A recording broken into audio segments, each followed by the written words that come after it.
sixth on the list of disconnections is a disconnection from the natural world. So in this day and age, as I said, we all live in cities, and people are starting to get out of the city, which is really great because there's all this remote work phenomenon. So, and I'm not talking about what we do at Athena, where we deal with people from abroad. We help people in underprivileged countries. We have staff in the Philippines and Venezuela and Argentina and so forth.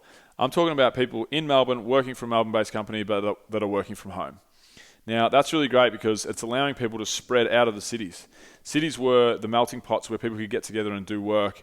And now people can come in to have those meetings and so forth, but they can also work from home, which means that people are spreading out. We're getting out of this concrete jungle, and we're getting back to, rural areas and places that are more kind of community driven, and there's more fresh air and clear skies at night and so on and so forth. So I think a big thing for me around the disconnection from the natural world is, again, planning in your holidays, planning in, adventures where you're going to nature and you'll get away for a day and so on and so forth. And we're all busy, and, we're all struggling for time and so on and so forth. But I'm going to use an analogy that my business partner, Drew, actually once gave me. So he used to be a mentor of mine back when I was doing Adventure. It was my main business.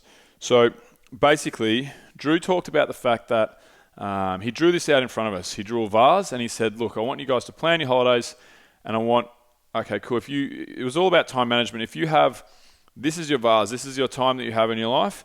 He goes, what I'm going to do is, these are large chunks of time, and we're going to call them rocks, and we're going to put them inside of the vase. So he drew all these rocks, and he put them inside of the vase effectively. So the vase is basically filled with all these, large rocks, and he said, now how much time do we have left? And, first person answered, well, none, the vase is full. And Drew said, well, not entirely true.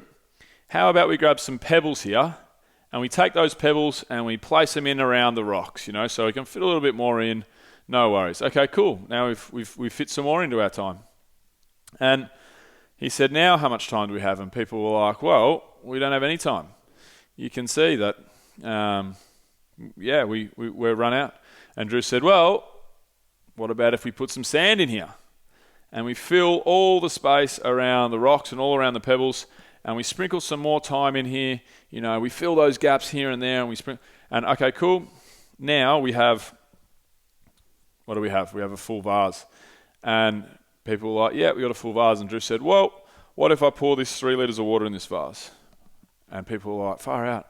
So the whole analogy is around managing your time and actually being ruthless with what you do for yourself inside of that time. So plan your holidays. Set out and go, all right, cool. This 3-month period, we don't have time to go away, but what we're going to do is we're going to go and we're going to do a 2-night stay out in the national park, insert wherever you are, wherever you live. I'm going to go out and we're going to get into the wilderness. We're going to go out and get into nature.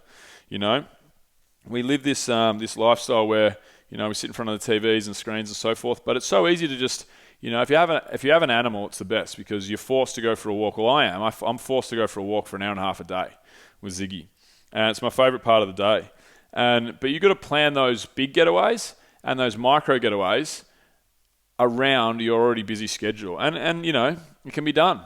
And we need to get back to nature. So taking off your shoes and grounding yourself and walking along the beach in the morning, getting away and scheduling in that overnight getaway to wherever it is, your favorite holiday destination, and just getting away from the hustle and bustle. It's absolutely key. So that's really an easy fix. It's not a super easy fix, but we can all do better there, I think.